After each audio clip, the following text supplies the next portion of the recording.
Hi guys! Tara, samahan niyo ako. A day in my life as a public school teacher.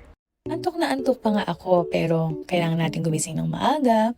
Stretch muna tayo, papagising ng ating diwa.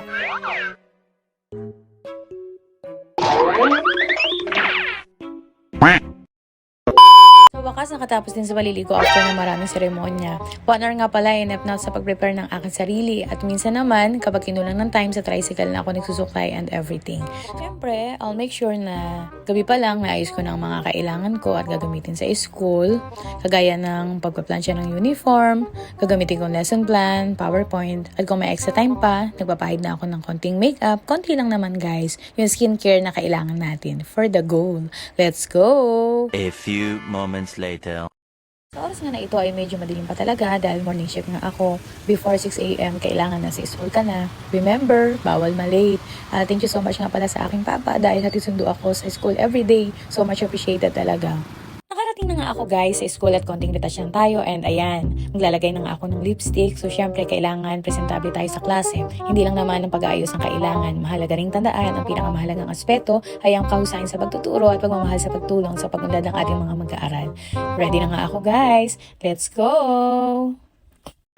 Nakarating na nga ako sa aking unang klase. Okay, so let's lead a prayer. Sino na? Okay, sige, Angel. Okay, so please bow our head and in the presence of the Lord, the name of the Father, the Son, and the Holy Spirit. Amen.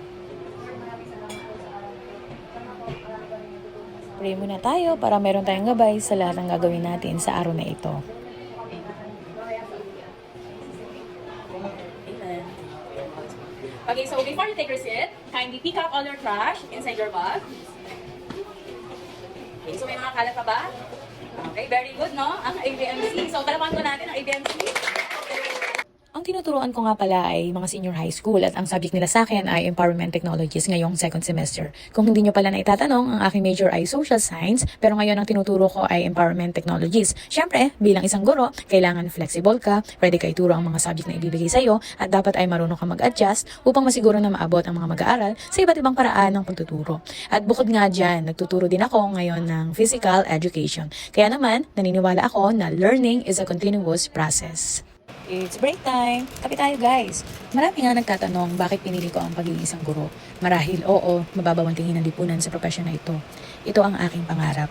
Alam ko na hindi ito basta profesyon lang. Nakakapagod, nandyan yung mapupuyat ka dahil sa dami ng gawain, nakakapagod magturo. Mahirap makibaka sa mundo ng pampubliko. Minsan, magkakamali ka, pero marami kang matututunan. At isa sa natutunan ko ay hindi mo kailangang mapaliwanag sa maraming bagay. Dahil tayo ay may kanya-kanyang buhay at may iba't ibang pananaw sa mundo. Wow! Yun lang guys! Maraming salamat sa panonood!